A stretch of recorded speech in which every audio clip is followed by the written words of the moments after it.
Students, today we will start with the document object model. Okay.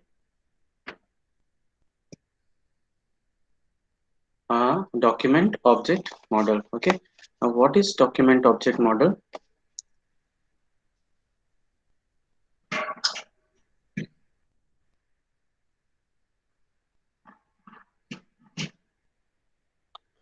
Uh, in this name, document object model, this document represents the files.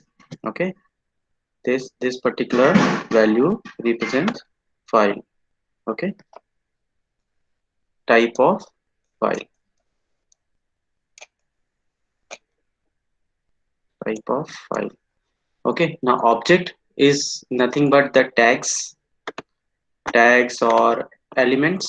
Tags हम जैसे बोलते हैं table है, paragraph है, heading है, ये उनके टैग्स हो गए। और उसके अंदर जो एलिमेंट्स आप पुटअप करते हो, जो डेटा आप पुटअप करते हो, वो सब आते हैं। और मॉडल का मतलब है आपका layout structure. Okay, layout structure. So if you want to access the the smallest elements, और आपको रूट में जाना है, आपको आपको क्या करना है, हर एक एलिमेंट को, आपको टैग को, उन सबको आपको आइडेंटिफाई करना है, राइट। तो हम क्या करते हैं, हम डॉक्यूमेंट ऑब्जेक्ट मॉडल के थ्रू हम उसको क्या करते हैं, हम एक्सेस करते हैं या यूज करते हैं। Okay. So in the document object model, जिस टाइप की आपकी फाइल है, जैसे हमने HTML यूज किया, नेक्स्ट हम XML यूज करेंगे, उसमें जो भी टैग्स रहते हैं, एलिमेंट्स रहते हैं, उनका क्या लेआउट है, वो किस पोजीशन पे है, ठीक है, उनका स्ट्रक्चर क्या है, वो ये डॉक्यूमेंट ऑब्जेक्ट मॉडल हमको बताता है। ठीक है, जैसे हमने देखा था HTML में। HTML में हम क्या देखे थे, पहला आपका HTML टैग होता है, राइट। HTML टैग हमने यहाँ पे लिया, ठीक है। उसके अंदर दो दो एलिमेंट्स होते हैं, एक होता है आपका हेड, ठीक है, हेड होता है, और दूसरा होता है आपका body. So body element, head and body elements, फिर आप क्या करते हो, HTML को क्लोज करते हो। सो ये एक एक ब्रॉड वे में एक स्ट्रक्चर है कि भाई HTML के अंदर हमने कौन कौन से एलिमेंट्स लिए हैं, उसके बाद फिर हेड के अंदर एलिमेंट्स जाते हैं, फिर आपका बॉडी के अंदर एलिमेंट्स जाते हैं। तो वो आप क्या करते हो, एक हायरार्की फॉलो करते जाते हो, और आप, है ना, जो माइनर जो डिटेल्स हैं, जो स्मॉलेस्ट जो डिटेल्स हैं, उनको आप क्या कर सकते हो, एक्सेस कर सकते हो। ये एक्सेस हमको क्यों करना है, क्योंकि if you want to add some data, if you want to add some data, some you want to modify some data, okay, you want to modify some data, or you want to update some data, आप क्या करोगे, add करना चाहते हो, delete करना चाहते हो elements को, या फिर आप क्या कर सकते हो, आप उसी में मॉडिफाई करना है। तो ये सारे ऑपरेशंस आप एलिमेंट बाय एलिमेंट आपको करना है। तो सबसे पहले आपको क्या चाहिए, उसका स्ट्रक्चर पता होना चाहिए कि कौन से पोजीशन में। ऐसा नहीं है कि हम रो में इंसर्ट कर रहे हैं, किसी हमने हेडिंग ही चेंज कर दिया, इस तरीके से नहीं होना चाहिए। कि ये स्ट्रक्चर पता चलता है हमको डॉक्यूमेंट ऑब्जेक्ट मॉडल से। और हर एक वेब पेज पे ये डॉक्यूमेंट ऑब्जेक्ट मॉडल क्या करता है, काम करता है, वर्क करता है। कैसे करता है वो हम देखेंगे। Okay, so document object model is a programming API और programming API interface for HTML and XML documents. Okay, it defines the logical structure of the documents and the way a document is accessed and manipulated. कैसे आप access करोगे तभी आप manipulate कर पाओगे उसको। Okay, अभी तो हम HTML की बात करें, जब हम XML पढ़ेंगे तो उसमें हम देखेंगे there are various methods. Okay, particular जब भी हम HTML बना रहे हैं तो HTML में क्या होता है, there are various tags, and inside the tags the elements और data is there, information is there. So if you want to change some information, you can access this information only through the tags. Okay, so with the document object model, the programmers can create and build documents, navigate their structure, and add and modify or delete elements and contents. Okay, anything found in the HTML or XML documents can be accessed, changed, deleted, or added using the document object model. क्यों, क्योंकि ये बताता है इस particular structure क्या है उसका, हाँ, है ना, किस हायरार्की को वो फॉलो कर रहा है, जैसे हम यहाँ पे देखते हैं। Okay, now wherever we write a program, थोड़ा सा ये ब्लर है इमेज, ओके, यहाँ पे हम देखते हैं।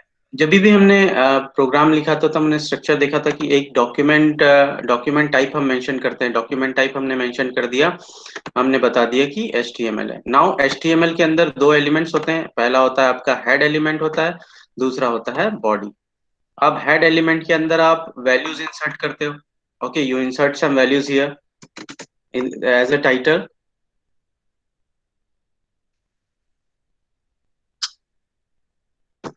As a title and okay, as a title आप जो लिखते हो क्या होता है, वो वेब पेज का टाइटल बन जाता है, या फिर स्टाइल एलिमेंट्स हैं वॉट एवर। हेड एलिमेंट्स के अंदर हम काफी सारी चीजें लिखते हैं, जो डिस्प्ले डिस्प्ले करना रहता है वो हम क्या करते हैं, वो हम बॉडी एलिमेंट्स के अंदर हम शो करते हैं। सो आपका हेडिंग्स हो गए, आपके रेफरेंसेस हो गए, ओके, पैराग्राफ्स हो गए, ये सारी चीजें क्या होती हैं आपके बॉडी पार्ट में, आप क्या करते हो, इंक्लूड करते हो। बॉडी पार्ट में आप क्या करते हो, इंक्लूड करते हो। सो ये जो डायग्राम है वो इंटरप्रेट कर रहा है कि स्ट्रक्चर क्या होता है। आपको अगर एलिमेंट्स आपको ऐड करने हैं, सपोज हमने क्या किया, हमको डिस्प्ले करना मैसेज, तो definitely you are not going to insert within the head portion, right. Head के अंदर या तो आप प्रॉपर्टीज पुट कर सकते हो, या फिर स्टाइल्स पुट कर सकते हो, या फिर आप क्या कर सकते हो, पेज का टाइटल पुट कर सकते हो। बट जो भी आपको डिस्प्ले करना है वो आप क्या करोगे, बॉडी पार्ट के अंदर ही लिखोगे। ये कब पुट अप करोगे, जब आपको पता रहेगा कि ये बॉडी यहाँ से स्टार्ट हो रहा है, और यहाँ ये सेकंड थर्ड लाइन में यहाँ पे बना दूं यहाँ पे, और यहाँ पे मैं कुछ पैराग्राफ में इंसर्ट करूँ, पैराग्राफ। ओके, ये कब कब इंसर्ट करोगे, जब आपको एक्चुअल स्ट्रक्चर आपको पता रहे। ओके, अभी तक हमने क्या किया था, we have created small small programs, but actually में जो सिनेरियो होता है, द एक्चुअल प्रोग्राम्स और HTML जो पेजेस होते हैं उसमें हंड्रेड्स और थाउजेंड्स ऑफ लाइंस होते हैं, तो उनको नेविगेट करना, उनको आइडेंटिफाई करना, एक एक एलिमेंट को एक्सेस करना, that is not so easy. कहीं भी आप कोई भी एलिमेंट आप एक्सेस नहीं कर सकते, अपडेट नहीं कर सकते, आपको एक स्ट्रक्चर पता होना चाहिए, कि आपको पता होना चाहिए कि हाँ, मैं बॉडी के अंदर इस पर्टिकुलर टैग के अंदर मुझे ये चेंजेस करना है, right. So to to to find out the actual position of any tag and element, ठीक है, जैसे हमने क्या किया, पैराग्राफ हमको एक इंसर्ट करना है, तो हम बॉडी के अंदर एक पैराग्राफ टैग बनाएंगे और उसके अंदर हम इंसर्ट करेंगे, हम यहाँ इंसर्ट नहीं कर सकते, या हेड के अंदर नहीं इंसर्ट कर सकते। सो एक पर्टिकुलर स्ट्रक्चर आपको पता होना चाहिए, उस चीज के लिए है डॉम। जैसे इसी में यहाँ पे हमने डॉक्यूमेंट बना दिया, डॉक्यूमेंट टाइप हमने बना दिया HTML। अब HTML के दो यहाँ पे ब्रांचेस हो गए, HTML के दो ब्रांचेस हो गए, एक हो गया हेड, दूसरा हो गया बॉडी। नाउ ये अब सेपरेट चलेगा, हेड इसके अंदर आप टाइटल्स डालोगे, या स्टाइल्स डालोगे, या प्रॉपर्टीज आप पुटअप करोगे। बॉडी के अंदर आप, है ना, रेफरेंसेस डाल सकते हो, हेडर्स डाल सकते हो, पेजेस डाल सकते हो। आपको फिर अगर कुछ और ऐड करना है तो यहाँ से एक नया ब्रांच आप निकालोगे, राइट। सो इस तरीके से स्ट्रक्चर जब क्लियर रहेगा तो किसी भी एलिमेंट में मॉडिफिकेशन, अपडेशन, एडिशन या डिलीशन वो स्मूथ वे में हो सकता है। ओके, अदरवाइज ऐसा ना हो कि आप यहाँ से कुछ एलिमेंट आपको डिलीट करना है, अपने हेड में से आप डिलीट कर दिया। Okay, and the programming can easily be done when you know the structure, और उस स्ट्रक्चर को फाइंड आउट करने का काम ही क्या करता है, ये document object model. Okay, the HTML DOM views an HTML document as a node tree. All the nodes in the tree have relationship to each other. कैसे रिलेशन रहते हैं वो देखते हैं।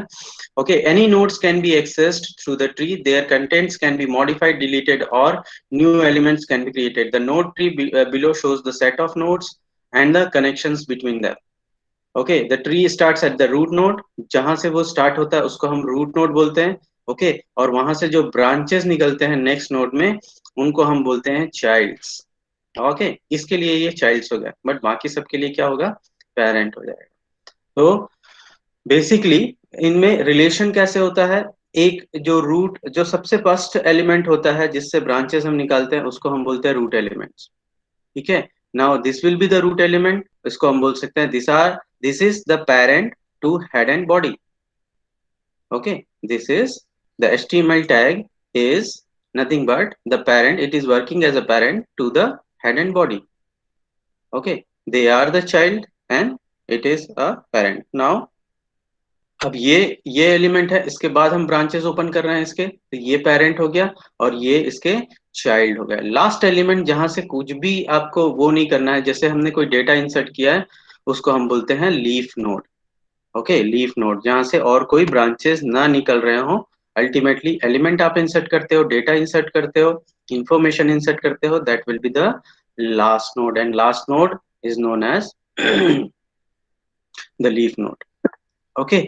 और जो एक ही लेवल में आपके जो डेटा एक ही लेवल में जितने टैग्स होते हैं उनको हम बोलते हैं सिबलिंग्स। जैसे head and body are the siblings to each other. Okay, this element है ना, title, HREF, anchor and head, ये these are the siblings. Okay, तो एक सेम लेवल पे जो एलिमेंट्स रहते हैं उनको हम बोलते हैं सिबलिंग्स, राइट।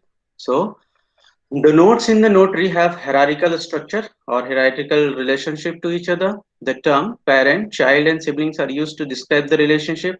ठीक है, इसी के अकॉर्डिंगली हम क्या करते हैं, एडिशन, सब्ट्रैक्शन और एडिशन, डिलीशन और अपडेशन, इंसर्शन, ये सारे ऑपरेशन हम इजीली हम आइडेंटिफाई करके हम परफॉर्म कर सकते हैं।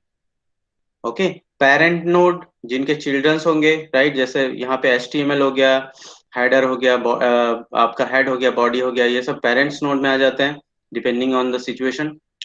Children on the same level और कॉल्ड सिबलिंग्स।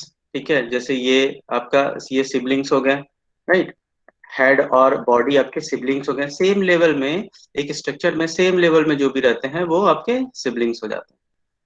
ओके, उसके ऊपर का जो स्ट्रक्चर रहेगा पेरेंट्स, और ये जो हेड और बॉडी है वो रूट एलिमेंट के चाइल्ड हो गए, right. So in a node tree the top node is called the root node, except every node except the root has one parent node. ठीक है, तो रूट एलिमेंट को छोड़ के बाकी जितने होंगे उन सबका एक ना एक पेरेंट होगा। जैसे यहाँ पे root element is working as a parent to the head and body. Head and body के पेरेंट कौन है, ये HTML, राइट। और HTML के चाइल्ड्स कौन है, हेड एंड बॉडी, राइट। और ये हेड और बॉडी के बीच में आपस में क्या रिलेशन है, they are siblings to each other. Okay, a node can have any number of children. जैसे यहाँ पे HTML है, इसके दो ही चाइल्ड है। अगर स्ट्रक्चर अलाउ करता तो ये काफी सारे एलिमेंट्स यहाँ पे हम ऐड कर सकते थे, क्या काफी सारे चिल्ड्रंस इसके क्रिएट हम कर सकते थे। Siblings are the nodes with the same parent, एक ही लेवल में रहते हैं। तो वो हम क्या बोल देंगे, सेम पेरेंट। इस मीन्स दैट ये एक माइनर करेक्शन है। ओके, जैसे ये हेड के अंदर जितने आपके नोड्स क्रिएट हुए हैं, राइट, इनके जो पैरेलल ब्रांचेस रहेंगे वो आपस में सिबलिंग रहेंगे। The element title is not a sibling of this attribute HREF, इसका पेरेंट अलग है। जो HREF लिखा है यहाँ पे, एंकर टैग लिखा है, H1 लिखा है, इन सब का पेरेंट कौन है, बॉडी। सो ये आपस में सिबलिंग होंगे। यहाँ पे एक और एलिमेंट हमने अगर क्रिएट कर दिया, suppose we created another element here, we created another element here, right, we created another element here, XYZ। So element ये और ये दोनों क्या होंगे, आपस में सिबलिंग होंगे, राइट। तो यहाँ पे डॉक्यूमेंट है, रूट एलिमेंट हो गया HTML, इन दोनों के चाइल्ड्स हो गया हेड और बॉडी। हेड का चाइल्ड हो गया एलिमेंट टाइटल, इसका चाइल्ड हो गया आपका टेक्स्ट फाइल। यहाँ पे element body is working as a child of the root element. Now इसके चाइल्ड्स हैं HREF A and H1। HREF का कोई चाइल्ड नहीं है, यहाँ पे एलिमेंट एंकर का हमने दिया है, माई link is the child for element A। Element H1 का चाइल्ड होगा टेक्स्ट माई हेडर, राइट। तो सेम पेरेंट जहां भी होंगे उनको हम बोलेंगे सिबलिंग्स। तो यहाँ पे जो HREF है, सॉरी HREF तो एलिमेंट A का ही पोर्शन है, राइट। सो HREF जो है और माई टेक्स्ट, ये और ये जो portion, this are the branches of element A, so they are siblings. ठीक है, और यहाँ पे एलिमेंट A और H1 ये सिबलिंग होगा, क्योंकि दोनों दोनों का पेरेंट कौन है, बॉडी। तो इस तरीके से आप क्या करोगे, जैसे अभी हम एक एग्जांपल देखेंगे, राइट। हम ऑनलाइन देखते हैं, ऑनलाइन भी अवेलेबल है पार्सर जो रहता है, डॉक्यूमेंट ऑब्जेक्ट मॉडल जो एलिमेंट बाय एलिमेंट वो सेपरेट करता है चीजों को और हमको स्ट्रक्चर शो करता है। इसी का एग्जांपल हम देखते हैं, जैसे डॉक्यूमेंट ऑब्जेक्ट मॉडल इस पर्टिकुलर प्रोग्राम में दिखाया है कि कुछ रोज हमने क्रिएट किए हैं। Okay, rows is the working as a root element here. उसके बाद हमने क्या किया, एक रो बनाया, रो में हम दो एलिमेंट हम पुट अप कर रहे हैं, shady group and alien, right. दूसरा हमने एक रो बनाया जिसके अंदर हमने दो एलिमेंट हमने लिखे हैं, ओवर द रिवर एंड डोरियन। Okay, so this is the root element. उसके चाइल्ड हो गए T R and T R, first row and second row. इसके दो चाइल्ड हो गए, दो एलिमेंट हो गए T D and T D. इसका चाइल्ड हो गया शेडी ग्रोव एंड दूसरा का हो गया एलियन, राइट।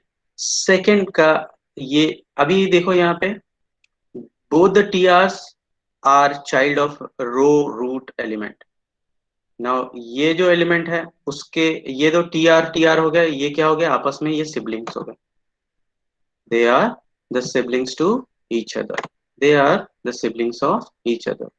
अब इसके दो चाइल्ड क्रिएट हुए हैं तो ये दोनों आपस में सिबलिंग होंगे, दीज आर द सिबलिंग्स। यहाँ पे सेम पेरेंट के दो चाइल्ड हैं, यहाँ पे these are the siblings.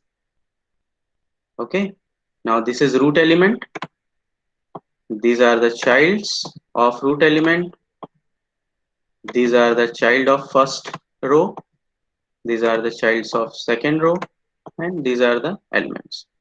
Okay, so the document object model is a programming API for documents. The document object model itself closely resembles the structure of documents it models. For instance, consider this table taken from the HTML document. Now इसको हम copy करके हम देखते हैं कि कैसे वो structure हमको शो करता है। ओके,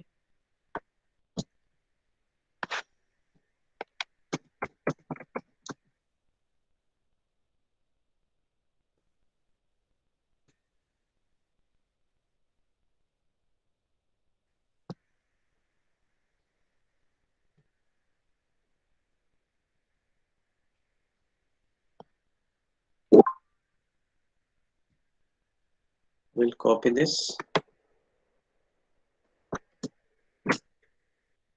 बेसिकली वहां जाने से पहले एक बार हम देख लेते हैं, यहाँ टेबल है, रो, जैसे एचटीएमएल डॉक्यूमेंट बनाते हैं वैसे ही हमने बनाया। रो के अंदर फर्स्ट रो ये हो गया, ये आपका फर्स्ट रो हो गया, which is having two two elements, ठीक है। फर्स्ट कॉलम में आपका शेडी ग्रुप आएगा, सेकंड में आपका एलिमेंट, राइट। ये फर्स्ट रो हो गया। सेकंड रो में फिर दो कॉलम होंगे और ये वैल्यूज आएंगी over the river, Charlie and Dorian. So ये रोज क्रिएट हुए हैं, first row and second row, ठीक है। सो इसका स्ट्रक्चर, बेसिकली स्ट्रक्चर अगर हम ड्रॉ करें तो कैसे होगा, it is having like this structure. दो रोज क्रिएट होंगे 2 बाई 2 के। यहाँ पे आपका शेडी ग्रुप आएगा एस जी, यहाँ पे आएगा एलियन, सेकेंड में आएगा ओवर द रिवर यहाँ पे, और यहाँ पे आ जाएगा डोरियन। सो इस टाइप का ये टेबल बनाया गया, 2 rows 2 columns। Now if we parse this particular HTML page, इसको हम पार्स करेंगे। पार्सिंग करने का मतलब ये है एलिमेंट बाय एलिमेंट इसको हम क्या करें, एलिमेंट बाय एलिमेंट इसको आइडेंटिफाई करेंगे। Okay, so will go to the parser here, यहाँ पे हम इसको अप्लाई कर देते हैं।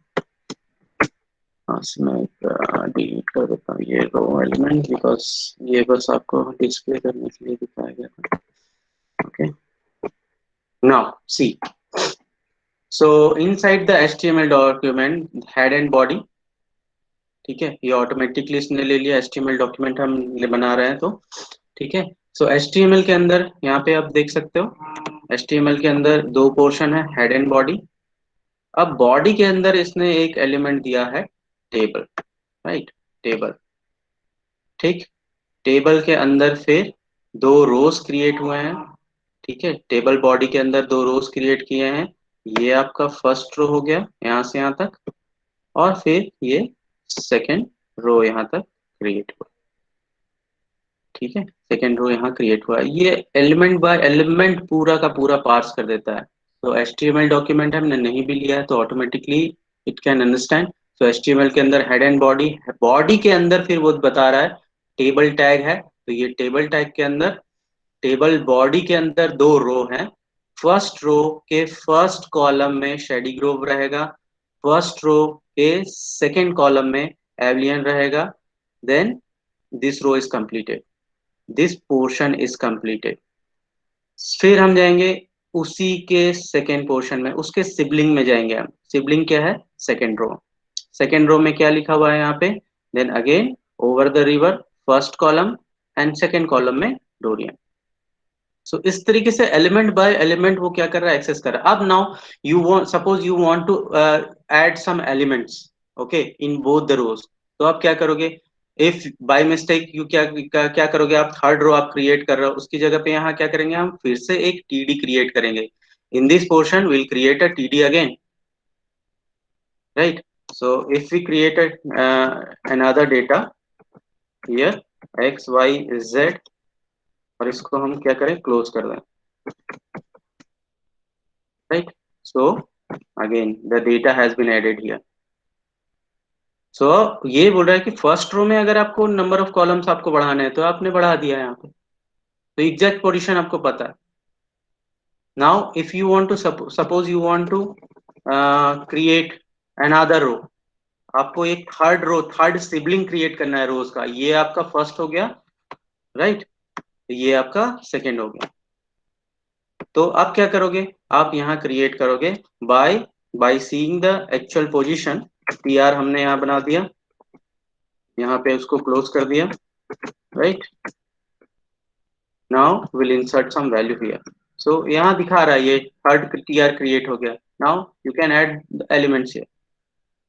तो इस तरीके से पार्सिंग करता है, एलिमेंट बाय एलिमेंट। यह क्या करता है? चेक करता है। Now suppose we want to create another program here. We want to create another program of book। ठीक है, बुक का हम क्या करें? एक प्रोग्राम क्रिएट करें। यहाँ पे हम प्रोग्राम क्रिएट करते जाते हैं और उसका आउटपुट हम देखते जाते हैं यहाँ पे,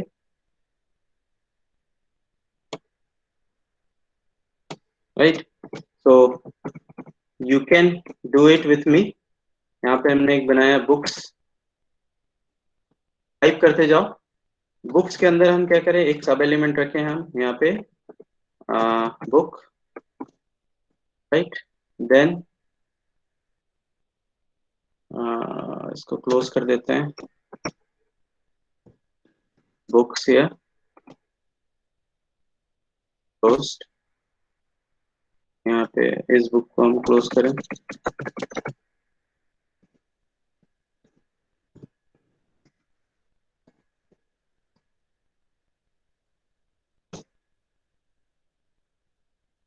बुक्स के अंदर एक दूसरा हम क्रिएट कर देते हैं, हॉबी इन्फो, पब्लिशर इन्फो, और इसको हम क्लोज कर देते हैं।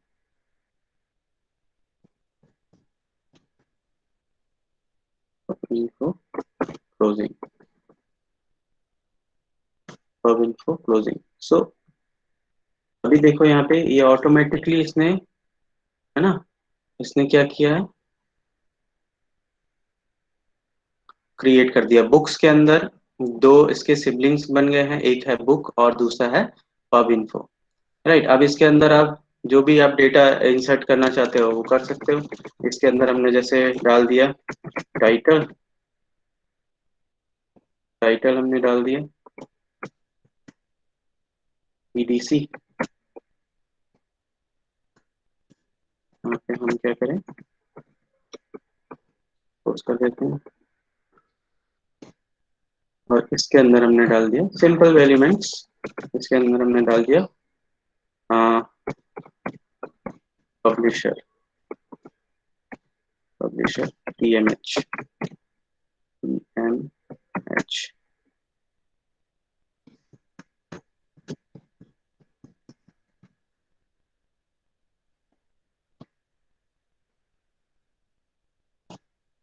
राइट।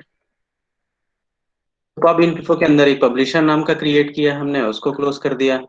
और यहाँ पे तो एक्चुअल अभी आपको क्या करना है, बुक का अगर आपको क्या करना है, पेज नंबर आपको इंसर्ट करना है, तो इसके बाद आप डाल सकते हो page, price, what ever. Publisher के डिटेल्स आपको ऐड करना है तो आप यहाँ पे आप इंसर्ट कर सकते हो। राइट, यहाँ पे आप इंसर्ट कर सकते हो कि कौन सा पब्लिशर है, उसका एड्रेस क्या है। So in this way it will parse each and every element. Okay, I hope this DOM is clear now. आप इसको किसी भी वेब पेज में आप जाके इसको क्या कर सकते हो, आप चेक भी कर सकते हो।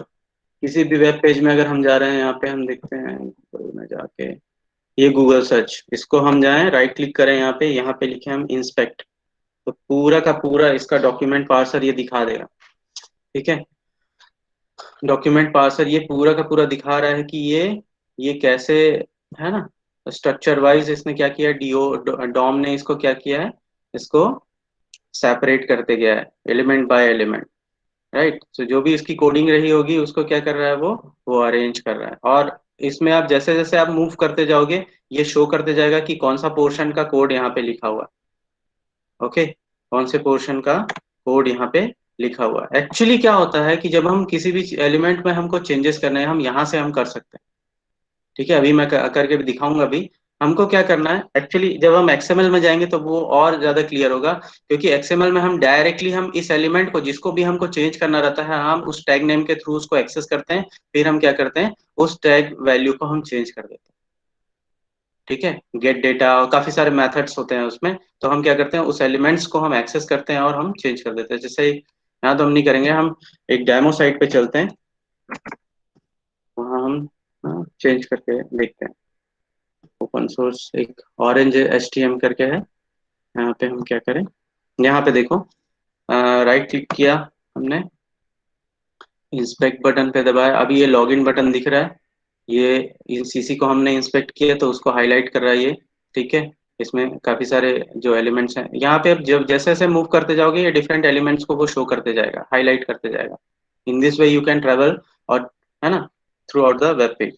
अभी हम जैसे ये लॉगिन बटन है, इसको हमको अगर चेंज करना है तो हम यहाँ अगर हम चेंज करते हैं, यहाँ पे लिखते हैं हम वेलकम। ठीक है, तो अभी देखो पहले लॉगिन था, अभी ये वेलकम हो गया है। तो ठीक है, थ्रू प्रोग्रामिंग, अभी तो हमने हार्ड कोर कर दिया है, यहाँ पे चेंज कर दिया, through programming also you can do this. Right, तो यहाँ जो चेंजेस हमने किए हैं वो यहाँ पे रिफ्लेक्ट हो गए। I hope this is clear. Yes, is this clear, shall we proceed to the next topic? Is this clear students?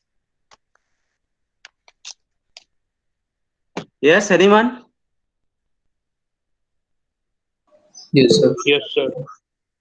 Okay, तो अभी तक जो भी हमने देखा था that is related to the static web pages. Okay, अभी हम मूव करते हैं आपके डायनेमिक वेब पेजेस में। राइट, तो डायनेमिक वेब पेजेस में जो ब्राउजिंग जो हम करते हैं, वहां से जो प्रोसेस रन होता है, वहां से हम स्टार्ट करते हैं। Okay, the next very next topic is CGI, common gateway interface. Okay, common gateway interface, very important topic, common gateway interface. Okay, actually common gateway interface क्या होता है, whenever the web browser,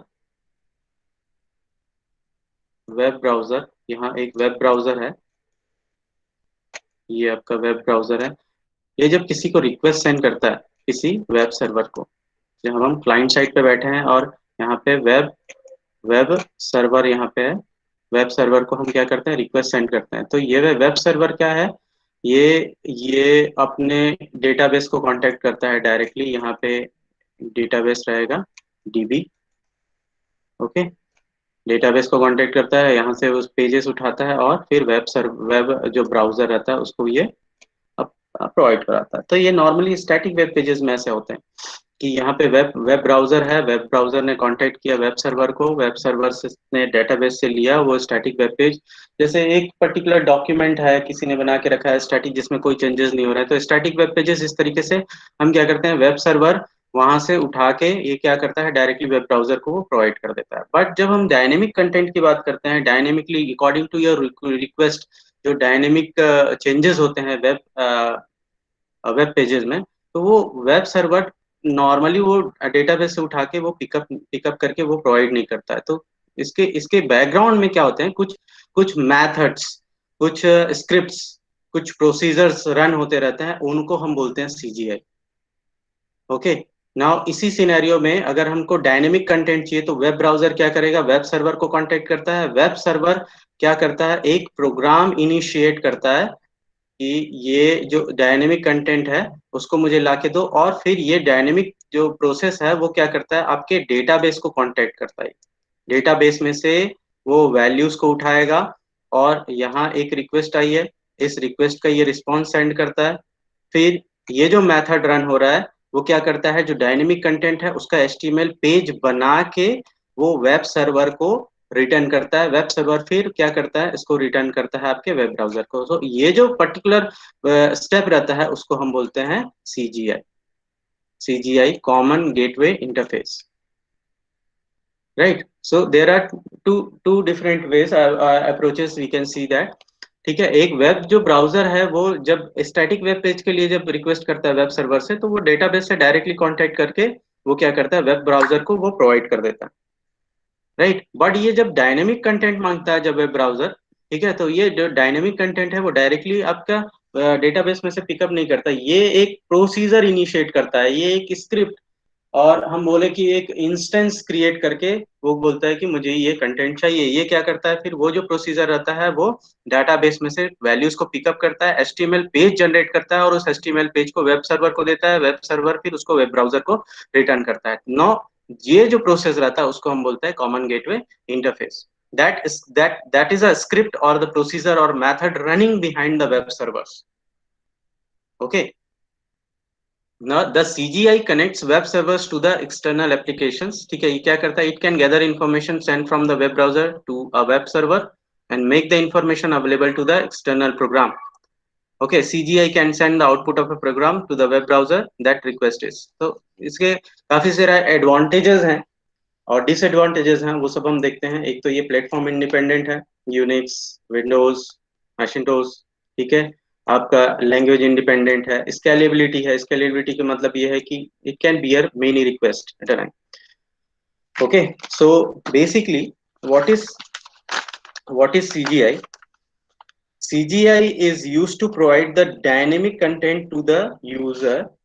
Now this CGI is the interface between the what, web server and the database और जो web server है उसके बीच में ये interface का काम करता है। Okay, CGI is generally used to execute a program, okay, that resides in the server, to process the data access from the database to produce a relevant dynamic content। ये dynamic content generate करने के लिए, उसको provide करने के लिए user को ये यूज होता है। सो जनरली इसमें होता क्या है, ये जैसे आपका CGI प्रोग्राम है। Okay, this is a CGI program, यहाँ पे पहले देख लेते हैं इसको। Okay, this is the process which is being followed to provide the dynamic content। ये वेब ब्राउजर हो गया, ठीक है। यहाँ पे जो भी आपको डेटा चाहिए आप रिक्वेस्ट करोगे, ये वेब सर्वर के पास आएगा, ठीक है। वेब सर्वर से ये क्या करता है, ये इंस्टेंस क्रिएट करता है, या फिर ये बोलता है एक प्रोसेस क्रिएट करता है, CGI एप्लीकेशन का, CGI प्रोसेस का एक इंस्टेंस क्रिएट करता है। इसके बैकग्राउंड में यहाँ पे रहता है आपका डेटाबेस, यहाँ पे रहेगा आपका database. Now from the database, ये डेटाबेस से रिक्वेस्ट करेगा, डेटाबेस हैंडलिंग का काम इसका CGI का रहता है। यहाँ से जो रिस्पॉन्स जाता है ये आपका डेटाबेस हो गया, यहाँ से जो भी रिस्पॉन्स जाता है उसको CGI एप्लीकेशन हैंडल करता है। It processes the data and generates HTML page, और जो भी डेटा मिला इसको ये वेब सर्वर को देता है, वेब सर्वर फिर वेब ब्राउजर को देता है। सो ये प्रोसेस एक्चुअली में डिटेल में अगर हम देखें तो कैसे होता है, इस तरीके से होता है। Web browser, there are 3 web browser here, through the internet they are requesting some data from the web server. Now for each and every request, ये जैसे फर्स्ट ने एक्सेस किया वेब सर्वर को, तो ये एक स्क्रिप्ट, ये एक CGI प्रोसेस एक जनरेट कर देता है एप्लीकेशन। सीजीआई के एक रिक्वेस्ट के लिए वो एक स्क्रिप्ट जनरेट करता है, दूसरे रिक्वेस्ट के लिए दूसरा स्क्रिप्ट जनरेट करता है, थर्ड के लिए वो थर्ड स्क्रिप्ट जनरेट कर देता है. So for each and every request from the browser side, from the different browsers, it will create different scripts. Okay, and these scripts are not a normal process. They are very heavy programs. They are very heavy programs, and they consume the processor. Okay जो वहां पे जो भी computers रहते हैं उनके processors को वो क्या करता है, वो लूप में लेता है, उनके थ्रू वो एग्जीक्यूट होता है. ठीक है. So if the number of programs are increasing here, the number of request are increasing here, the number of processes initiated by the web server. ये स्क्रिप्ट क्या लिखा है, ये दिस इज नथिंग बट है सीजीआई प्रोग्राम. ठीक है. Common gateway interface का एक प्रोग्राम रन होता है उस पर्टिकुलर रिक्वेस्ट के डेटा को जनरेट करने के लिए. दूसरा स्क्रिप्ट जनरेट होगा फिर उस पर्टिकुलर रिक्वेस्ट के डेटा को जनरेट करने. इसलिए ऐसे many applications are running behind the web servers and each of them is occupying the CPU. उसके प्रोसेसर को वो क्या करते हैं, वो लूप में ले लेते हैं, इन्वॉल्व कर लेते हैं. So, उससे क्या होता है कि जितने number of if the number of request are less than no problem, but if the number of request are very high, okay, the CPU will take some time and यहाँ फिर डिले इंट्रोड्यूस होना start हो जाता है because this are very heavy programs occupying the CPU memory processing. Right. So वो क्या होता है, फिर वो डिले इंट्रोड्यूस करना स्टार्ट कर देता है. सो क्या होता है फिर इस वजह से जो रिस्पॉन्स होता है वो रिस्पॉन्स टाइम वो बढ़ते जाता है. ठीक है. This is the drawback of this CGL. Okay. Now for each and every application जैसे जैसे वो स्क्रिप्ट इंक्रीज होते जाएगा यहाँ पे डिले जनरेट होते जाता है. सो प्रॉब्लम है बेसिकली इसका, every time a user request a CGI script the request server must launch a CGI program which takes processor time. When the CGI program is written in the interpreted language like Perl, C plus plus, basically C plus plus Perl में ही लिखा जाता है इसको. Then the program must run the entire Perl interpreter. And ये क्या होता है, कंपाइलर इंटरप्रेटर सबको इन्वॉल्व कर लेता है. Okay. And which takes the more processor time, processor का टाइम कंज्यूम करता है. For busy websites running complex applications the performance problem become critical issues. So CGI जो है वो ब्राउजर साइड से जो भी रिक्वेस्ट आ रही है उनको प्रोसेस करने के लिए होता है, बट वो हर एक प्रोसेस के लिए एक हैवी प्रोग्राम जनरेट कर देता है, हर एक रिक्वेस्ट के लिए हैवी प्रोग्राम वो जनरेट कर देता है. Right. And that becomes a problem here. Right. So इसका सॉल्यूशन क्या है, सॉल्यूशन है अभी अभी जनरली क्या है, सीजीआई उतना यूज नहीं होता है, उसकी जगह पे आ गया है सर्वलेट्स. सर्वलेट्स क्या होते हैं, जावा में रिटर्न प्रोग्राम्स होते हैं जो इस प्रॉब्लम को सॉल्व करते हैं. नाउ हियर क्या हो रहा है यहाँ पे हर एक प्रोग्राम, हर एक रिक्वेस्ट के लिए एक एक हैवी प्रोग्राम एक जनरेट हो रहा है that consumes the CPU, interpreter, compiler, processor time. Okay. तो उसकी जगह पे क्या होता है, यहाँ पे सर्वलेट्स में क्या होता है, यहाँ पे वेब सर्वर के बाद ये जो स्क्रिप्ट आता है, जैसे यहाँ पे हम मॉडिफाई करें इसको. सो यहाँ पे हम लगा देते हैं सर्वलेट्स. सर्वलेट्स है जावा में रिटर्न होते हैं ये. ओके. और ये यूज करते हैं आपका JVM, Java virtual machine. Okay. So यहाँ पे जब भी एक रिक्वेस्ट आती है, ठीक है, वेब सर्वर की बात की कर रहे हैं हम. यहाँ पे जब भी कोई रिक्वेस्ट आती है, this is request 1, this is request 2, this is request 3. ये जब भी कोई रिक्वेस्ट आती है तो ये क्या करता है, instead of creating the heavy programs it creates a thread. Thread का कॉन्सेप्ट जिन लोगों ने जावा पढ़ा होगा उनको पता होगा. Threads are very light processors. Okay. ये स्क्रिप्ट, ये हैवी प्रोग्राम जनरेट करने की जगह, हैवी सीजीआई प्रोसेसेस को रन करने की जगह ये क्या करता है, थ्रेड्स को क्रिएट करता है. For request 1 thread 1, for request 2 thread 2, for request 3 thread 3. So for each and every program, instead of creating heavy processors, it is creating lightweight or less complex algorithms.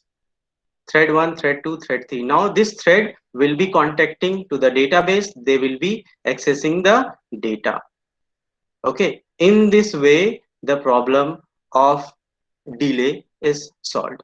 Because ये क्या करता है, ये Java virtual machine के through ये क्या होता है, एग्जीक्यूट होता है, जो प्लेटफॉर्म इंडिपेंडेंट है, राइट। सो ये आपके सीपीयू को ऑक्यूपाई नहीं करता है।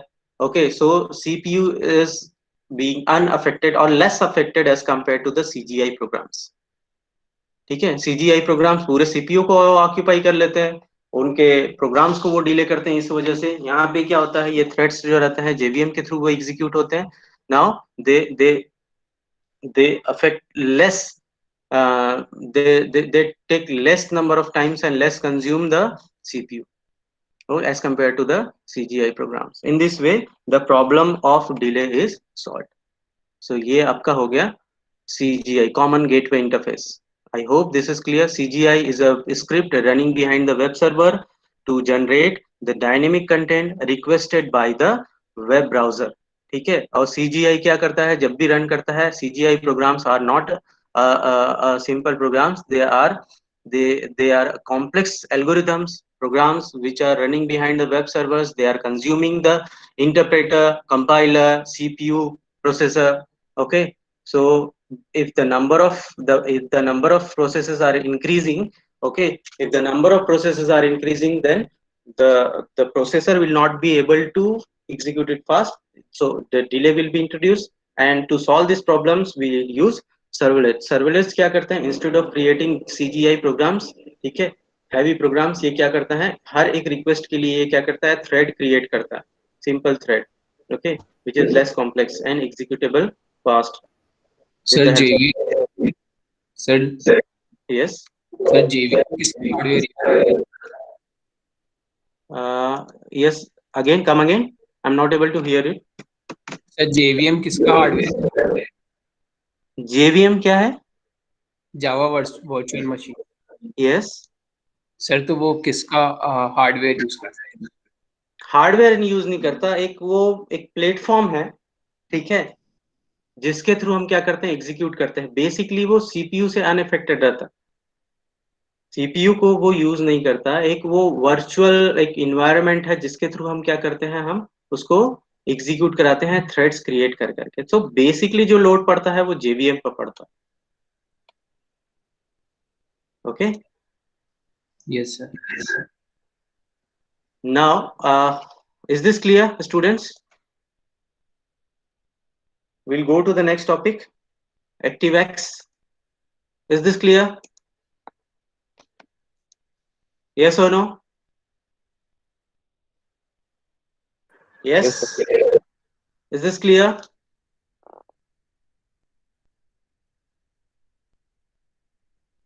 Okay. Now we'll have a small topic here, ActiveX. Okay. You all know what is ActiveX. ActiveX is a add-on facility जो already जैसे inbuilt जो कुछ programs रहते हैं उनको किसी एक नए प्रोग्राम को क्रिएट करने की बजाय हम क्या करते हैं, एड ऑन फैसिलिटी होती है ये, जो हम यूज करते हैं किसी ने एक नए फीचर को इंट्रोड्यूस करने के लिए, right. So ActiveX controls are the small programs which are nothing but the add-ons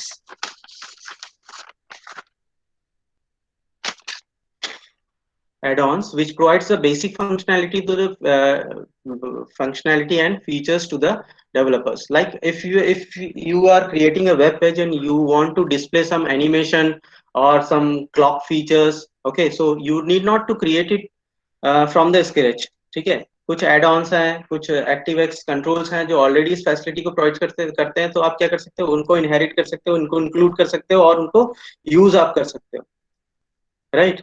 so from the ActiveX, ठीक है। So basically ActiveX is defined as a set of technologies developed by the Microsoft in 1996, ठीक है। Microsoft के जो tools हैं उनके बीच में या उनके जो एप्लीकेशन है उनके बीच में इंफॉर्मेशन शेयरिंग के लिए इसको बनाया गया था। Okay, ActiveX is a set of object oriented programming technologies and tools that Microsoft developed for the Internet Explorer to facilitate rich media playback. So basically ये करता क्या है, जैसे पर्टिकुलरली हम बोले कि ActiveX controls which are somewhat similar to the Java applets, extend a browser functionality, browser की functionality को ये enhance कर देता है, allowing it to perform tasks it would otherwise not be capable of doing personally. Okay, an ActiveX plugin is allowed an ActiveX plugin allows a browser to take advantage of these capabilities. जैसे हम क्या करते हैं, flash player है, PDF reader है, right? So basically उनका हम उनकी हम फैसिलिटीज को हम क्या कर सकते हैं, हम यूज कर सकते हैं. ActiveX control can serve a wide variety of purposes.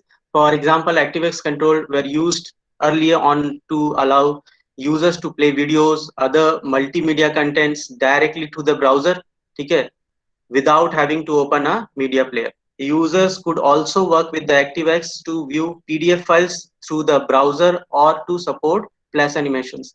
जो ब्राउजर उन चीजों को इनबिल्ट, अगर उन फैसिलिटी उसमें नहीं है, तो हम ActiveX के थ्रू हम क्या कर सकते हैं, उन सबको हम यूज कर सकते हैं. जैसे आपको पीडीएफ आपको देखना है, आपको है ना, वीडियोस आपको डिस्प्ले करना है, तो फ्लैश प्लेयर है या पीडीएफ व्यूअर है, उन सब का आपको इनहेरिट करके उनकी प्रॉपर्टी को उनको लेके आप क्या कर सकते हो, उन चीजों को आप देख सकते हो. बट ये एक सीरियस इश्यू भी हो जाता है, ठीक है, सिक्योरिटी पॉइंट ऑफ व्यू से. Okay, the ActiveX controls are the Internet Explorer versions of plugins. For example, Internet Explorer Flash Player is an ActiveX control. Unfortunately, ActiveX controls have been a significant source of security problems. क्यों? क्योंकि ये जो software रहते हैं, उनके through hackers आपके system में क्या कर सकते हैं, they can monitor your computers, your details, your browsing details, your user ID, passwords. Okay, so with the help of this softwares, okay, they can monitor and they can hack your systems. ActiveX controls are essential piece of softwares and have access to your entire computer if you opt to install and run them. If you are using Internet Explorer, website can prompt you to install ActiveX control, and this feature can be used for malicious purpose. ठीक है, so basically अब तो generally बहुत कम हो गया है ये. Generally internet explorer में यूज करते थे हम, और जो आपका क्रोम ब्राउजर रहता है उसमें भी हम सेटिंग्स चेंज करके इसको इंस्टॉल कर सकते हैं, right? So ActiveX controls are nothing but the add-on facilities और add-on devices. जो ब्राउजर्स जिसको सपोर्ट नहीं कर रहा है, ActiveX के थ्रू आप वो सारी फैसिलिटीज आप क्या कर सकते हो, यूज कर सकते हो. But it is a serious threat to your system. Okay, your details, your browsing history, your user ID, passwords. Okay, so I hope today's lecture is clear, today's topics are clear, students. In the next class we'll see the plugins. Okay, JavaScript will start from the next class. Okay, so we'll wind up your lecture at this instance. You can put your attendance in the